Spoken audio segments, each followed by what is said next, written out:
Hello and welcome back to another class. Today we'll be starting with section 81. Section 81 basically deals with the defense of necessity. Necessity has been provided as a general defense.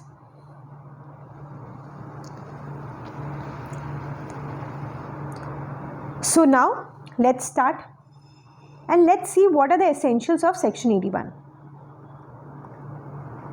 आगे जाके हम ये बैराक reading करेंगे इस section की, but for now let's break the section and let's understand the ingredients. So the first ingredient being that your act, whatever the act you are doing, you should have a knowledge. What knowledge? That my act is likely to cause harm.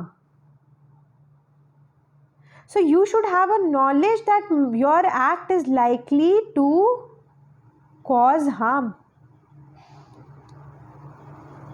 For example, so you are going on a mountain. बहुत पतले पतले roads होते हैं वहाँ पे, right? So you turn your car towards the other car. मतलब एक तरफ बड़ी सी बस जा रही है, बस नहीं जा रही, सपोजिंगली उस कार में दूसरी कार है और उसमें there are 4 people sitting left side में. राइट साइड में जो कार है वहाँ पर मान लो कि there are 2 people only in that car. So आपने अपनी कार, आपका ब्रेक फेल हो चुका है, so you have to hit either of the cars. कोई तो एक हिट होगा. So what you have done, आपने अपनी कार टर्न कर ली है towards that car which is only having 2 people. So उन दोनों की डेथ हो जाती है. So will you be liable? So here you have no intention to cause harm. आपकी इंटेंशन ही थी कि आप उन 2 लोगों को मार दो. And you have done it in good faith. आप देख रहे हो, आपका गुड फेथ था, because you analyse the situation, you understood the situation and then you thought it that it is prudent that I hit the car in which there are only 2 person instead of hitting that car in which there are 5 person sitting. So this shows your good faith, because that was an imminent situation in which you had to act. So this was your good faith. So you are having the knowledge कि आप car turn करोगे तो उसे तो लगेगी. So knowledge is there, but there is no criminal intention on your part to cause any harm. आप चाहते नहीं उसको मारना, बट गुड फेथ में आपने हिट किया है. Why? Because you are preventing harm to other person और प्रॉपर्टी. आप बचा रहे हो ना दूसरे पर्सन और प्रॉपर्टी को. आई होप ये आपको समझ में आ गया होगा. अब आइए पढ़ते हैं section 81. Section 81, nothing is an offence means, nothing means act which you are doing. So your act will not be an offense merely by reason of its being done with the knowledge that it is likely to cause harm. आपको पता है आप car मोड़ोगे तो वहाँ पे hit होगी वो दूसरे कार के साथ. So merely you are having a knowledge will not make your act an offense if it be done without any criminal intention. अगर आपने वो एक्ट इंटेंशन के साथ नहीं किया है, you were not desiring, you were not willing to cause that harm,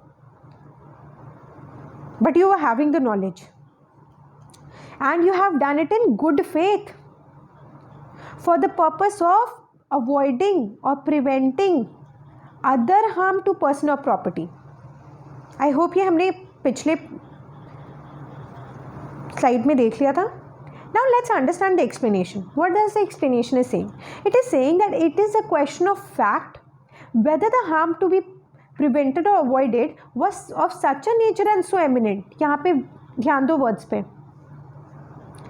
यहाँ पे आपने जो एक्ट किया है क्या वो इस नेचर का था? क्या वो इतना ज़रूरी था उस वक्त वो करना? Was it so eminent? Was the circumstances so eminent? ये है या नहीं है, ये एक क्वेश्चन ऑफ फैक्ट है जो obviously court will decide that whether it was so और not, and it will depend upon the facts and circumstances of every case. So it will vary case to case that whether your act was of such a nature and so eminent or not as to justify or excuse your act. इसको और अच्छे समझ लेते हैं आगे. So ये पूरा law ना आप इसके इलस्ट्रेशन से समझ जाओगे. Illustration is so good here. अब देखो, now let's understand the illustration. What is the illustration saying? That A, he's a captain and there is no fault or negligence on his part. So what he finds that his vessel or his boat is going to run down boat B. So ये एक की boat है. अब उसको ऐसा लगता है कि ये बोट B से टकरा जाएगी जिसमें there are 20 to 30 passengers on board. And ये टकराई जाएगी इससे, और अगर वो इस तरफ जाता है तो ये दूसरी बोट से टकरा जाएगी with only 2 passengers on board. So here if he alters his course without any intention to run down the boat C, so understand, इसकी कोई इंटेंशन नहीं कि मैं जानबूझ के मारूं यहाँ पे, और इसकी बोट इस जो ख़राब हुई है ये इसमें इसकी कोई गलती नहीं थी. देयर वॉज नो फॉल्ट और नेग्लिजेंस ऑन हिज पार्ट. तो या तो इसको इधर हिट करना पड़ेगा या इधर करना पड़ेगा, and so he is hitting the boat C in a good faith. Good faith क्या है कि इस वाली बोट जिस पे 20 to 30 पीपल है उनकी लाइफ सेव किया जा सके. So he is in a good doing the act in good faith as he is trying to prevent a bigger harm. 20 से 30 लोग मर जाएंगे, ज़्यादा बड़ा हार्म होगा ना, and therefore A is justified. अब वही है, नेक्स्ट एग्जाम्पल भी वही है. अब ये बहुत सारे घर हैं. Okay, so this is the house. अब ये दूसरा घर है, ये तीसरा घर है. ये आसपास ना वो झुग्गियों वाला घर आपने देखे ना, आसपास ये बहुत क्लोजली एक दूसरे के साथ लगे रहते हैं. सो इसमें अगर आग लगती है तो ये पूरी झुग्गी में आग लग जाएगी. So what A does, A in great fire pulls down houses. So A इस घर को ही गिरा देता है ताकि फायर यहाँ से यहाँ तक बाकी घरों में स्प्रेड ना हो पाए.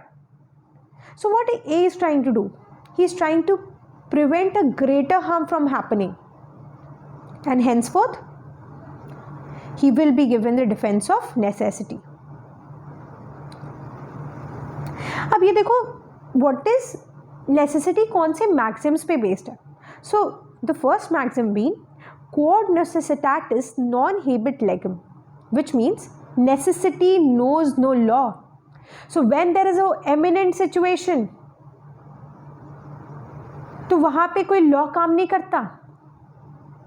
वहाँ पे अगर कोई आप एक्ट कर भी रहे हो ना तो द सिचुएशन इटसेल्फ, ये ऐसा नेसेसिटी का situation that your act will be justified. That is the law will overcome the necessity will overcome the law, which is stated in another maxim, necessitatis vincit legem. I hope ये clear है. Now let's see the rationale. Accused can escape criminal liability because his or her act was justified, as he or she had the intention to prevent a situation which would cause a greater harm. आप देख रहे हो ना, एक greater harm को बचाने के लिए एक छोटा हार्म किया जा रहा है, और सिचुएशन ऐसी है कि करना ही पड़ेगा हार्म दोनों में से एक, and then hence the person is resorting to do the lesser harm, and hence the person is justified, he will be given the defence of necessity, because it is very equitable that whenever an imminent danger is there, person should be allowed to avert that danger. How he will avert that danger? by taking risk of some other harm. I hope this is clear. अब ये देखो, हमने पढ़ा कि good faith चाहिए, good faith में करना है, बट कहीं भी when you read the section, जब हमने अभी सेक्शन पढ़ा, वी हैव सीन दैट कहीं ये नहीं लिखा है कि एक बड़े हार्म को प्रिवेंट करने के लिए एक छोटा हार्म करना पड़ेगा. Nowhere it is stated. Then how are we assuming that? How are we assuming? अपने मन से हम लॉ में we cannot add things, right? So how we are saying कि एक बड़े हार्म को प्रिवेंट करने के लिए छोटा हार्म कर सकते हैं? It is justified. How? Because अगर दिमाग लगाओ यहाँ पे, अगर आप एक बड़े हार्म को करोगे, छोटे हार्म को प्रिवेंट करने के लिए, इस छोटी चीज़ को प्रिवेंट करने के लिए एक बड़ा हार्म करोगे, तो क्या ये सही है? तो क्या बोला जाएगा कि you have done that in good faith? Obviously no, no reasonable person would do that. एक छोटे से हार्म को बचाने के लिए आप बड़ा हार्म नहीं करते हो. And if you are doing that, it can not be said that you are acting in good faith. So यही लिखा है यहाँ पे सेक्शन में कि though the section nowhere expressly provides the risk of causing a lesser harm only can be taken to prevent a bigger harm. But the fact that good faith is required under this section, so the word good faith itself suggests that the person must only do a lesser harm in order to avoid the risk of a bigger harm. Then only he can be said to have acted in a good faith. अब देखो, इसमें ना बहुत सारे cases हैं, है ना.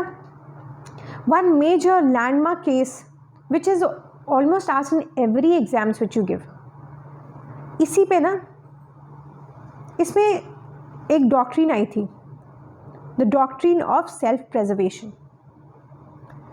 सो the first time the doctrine of self-preservation was being talked about in the case of R versus Dudley and Stephens. अब इस केस की ना story, the facts are very interesting. So देखो इस केस में हुआ क्यों. There was a yacht and the yacht was capsized. ध्यान से सुनना, एक यॉट था, यॉट कैप्साइज हो गया and 3 people managed to survive in that boat. Okay, I'll draw it for you. इसमें 3 लोग सर्वाइव कर जाते हैं. 3 people survived. After about 20 days, like 20 days pass in the sea. So धीरे धीरे इनका खाना भी खत्म होने लगा. So from last 8 to 9 days, no, they had nothing to eat. So one out of the 3 people, one was a 14 years old boy. So one was a 14 years old cabin boy. वो बहुत week हो चुका था, हो सकता था कि वो मर भी जाए, because he was getting weak day by day. So what these two planned, these two gentlemen, they planned that since the boy is going to die, वो मर ही जाएगा वैसे भी और हमारे पास भी कुछ नहीं है खाने को, so now let's kill the person and feed on his flesh. So they killed the boy, they ate his flesh, they drank his blood and they survived. जब बाद में इन पे चार्जेस लगते हैं इन दोनों पे मर्डर के, so they are pleading necessity. So they are telling that we have no food, हम मर जाते और वो तो वैसे भी मरने वाला था. अब यहाँ पे मैग्नानिमिटी देखो कोर्ट्स की, कितनी ब्यूटीफुल जजमेंट है ये. यहाँ पे देखो कोर्ट्स ने क्या बोला. Court said that the act which you did, इसको मारने का, it was not an impulsive act. ऐसा नहीं है कि आपकी गलती से हो गया. For example grave and sudden provocation में होता ना कि somebody is provoking you and then you kill that person. So ऐसा भी कुछ नहीं था. You have done a proper planning. आप दोनों ने प्रॉपरली प्लान किया and then you killed that 14 years old boy. So the Honorable Justice said that the law does not permit you to cause the death of another person in order to save yourself. This was the doctrine of self-preservation. So the court said that deliberate killing of a person, यहाँ पे वो deliberately मार रहा था ना, there was proper planning, जानबूझ के मारा, सोच समझ के मारा. So deliberate killing of a person, however great the temptation might be, चाहे खुद को बचाने के लिए ही temptation क्यों ना हो, but the deliberate killing cannot be justified in the eyes of law. So the law said that you cannot cause the death of another person in order to save yourself, because we are humans. हमें एक दूसरे को बचाना चाहिए, ना कि खुद की जान बचाने के लिए हमें दूसरों की जान ले लेनी चाहिए.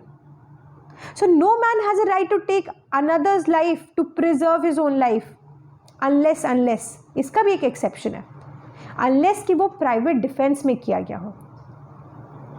मतलब मैं आपको मार नहीं सकती हूँ खुद को बचाने के लिए, बट ऑब्वियसली अगर मैं प्राइवेट डिफेंस में कर रही हूँ because you are the aggressor, you are committing some offence on me, अगर मैं प्राइवेट डिफेंस में आपको मार रही हूँ देन दैट इज जस्टिफाइड. लेकिन यहाँ पर प्राइवेट डिफेंस जैसी कोई situation was not there. So it was a clear cut case of homicide, deliberate homicide, and you will not be justified. आपको डिफेंस नहीं मिलेगा नेसेसिटी का. So I've stated down the points here. Now understand another example, very interesting one. So suppose कर लो in the middle of the sea we two persons are lost. हमें एक wooden plank दिखता है, हम दोनों का ही हाथ उस प्लैंक पर एक साथ पड़ा. Okay, and the plank is such that it cannot support more than one people, otherwise ये डूब जाएगा प्लैंक, एक ही को वो सपोर्ट कर सकता है. So what A did, he pushed B. तो क्या यहाँ पे A ने कोई ऑफेंस किया है? अंडरस्टैंड सिचुएशन कैसी थी, नेसेसिटी की सिचुएशन थी.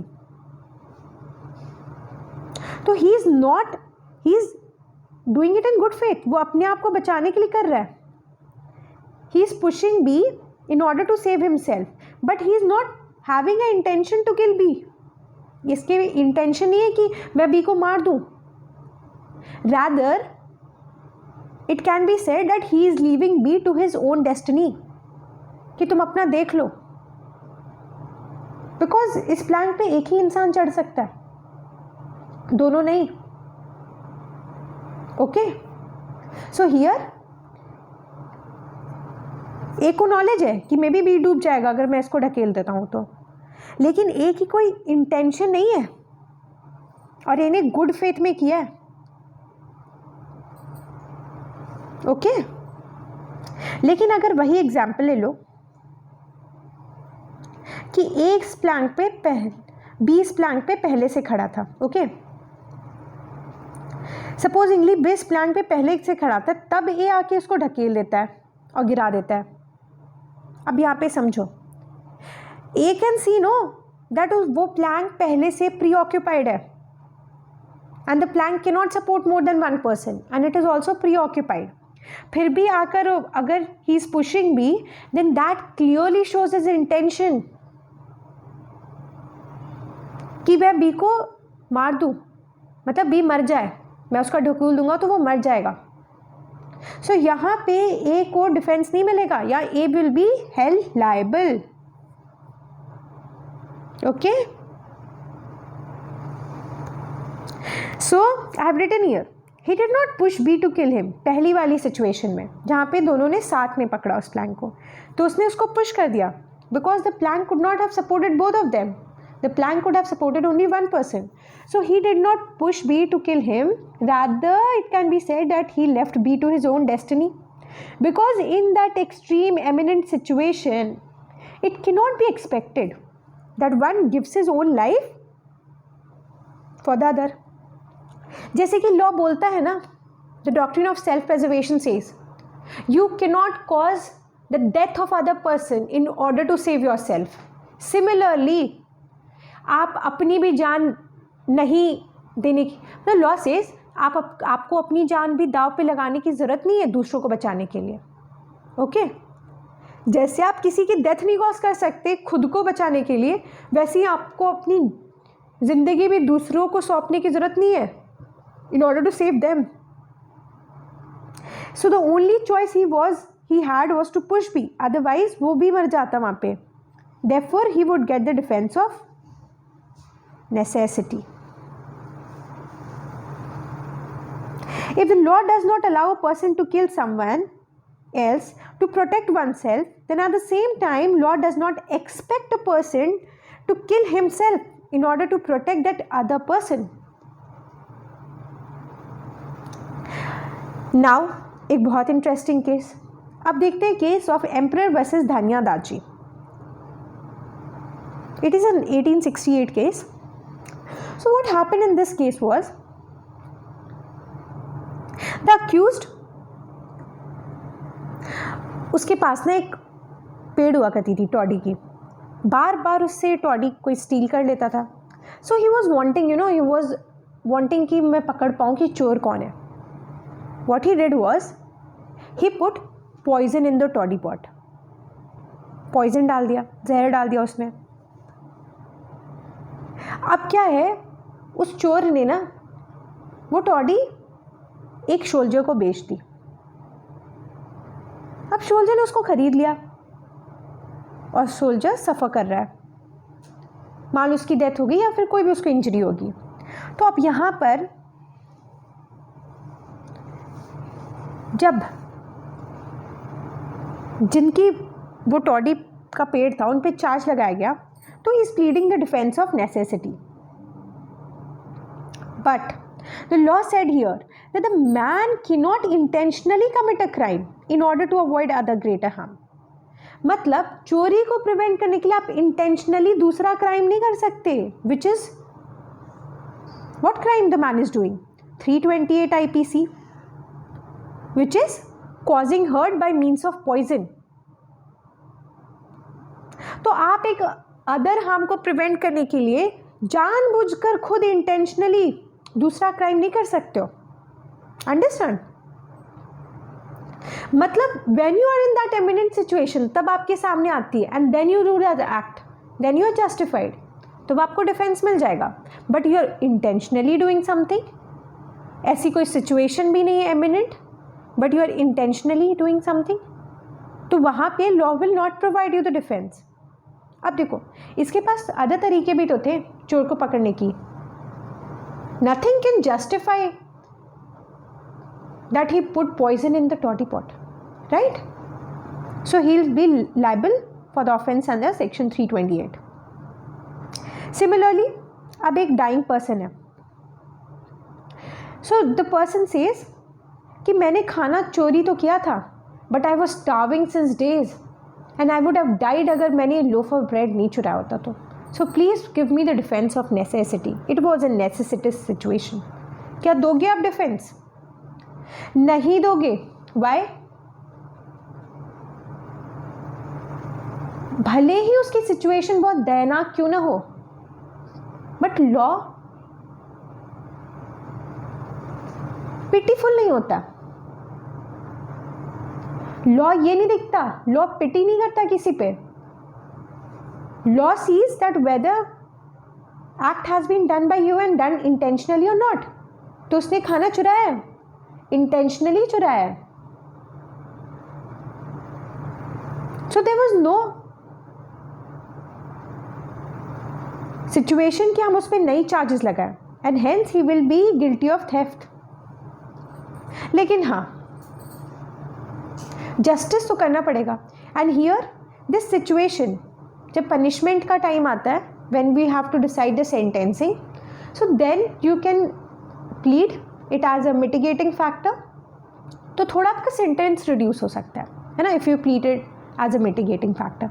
बट ऐसा नहीं है कि you won't be made liable. So you will be made liable.